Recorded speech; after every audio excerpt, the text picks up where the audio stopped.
भुवनेश्वर फेरिले अपराजिता। दिन 11टा समय भुवनेश्वर विमान बंदर में पहुंचो पार्थिव शरीर। आउ नहांती ओडिया सिनेमा जगतर सबुठारु लोकप्रिय अभिनेता उत्तम महांती। मात्र 67 बयस चिरनिद्रा शोइछंती एही एवरग्रीन स्टार। दिल्ली गुरुगाँवर मेदांत हस्पिटाल रे चिकित्साधीन अवस्था आखि बुझिछंती। तांको परलोकरे सारा ओडिशा रे शोकाकूल परिवेश सृष्टि होईछि।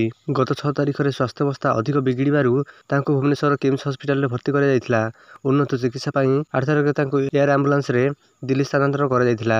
सेठारे तांकर लिवर सिरोसिस सह निमोनिया रे चिकित्सा चलिथिला। सारा राज्य रे शह शह प्रशंसक तांकर आरोग्य कामना करथिले। तेबे 20 दिन काल हस्पिटाल रे मृत्यु सह संग्राम करी शेष रे चिरविदाय नैछंती उत्तम।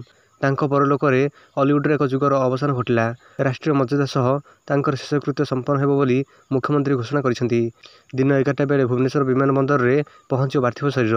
तापर सीधासलख जगन्नाथ विहार स्थित बासभवन पहुंचिया परे शेष दर्शन करिवे सिनेमा जगतर विशिष्ट व्यक्तिविशेष।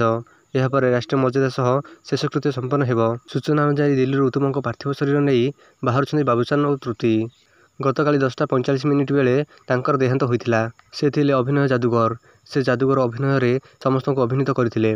तांको पई आज सारा ओडिशा कांदुछि। फेब्रुआरी 8 तारिख रे तांको भुवनेश्वर मेदांत हस्पिटाल को एयरलिफ्ट करा जायतिला। ता पूर्व से Bhubaneswar KIMS super specialist hospital रे चिकित्सित हेउथिले।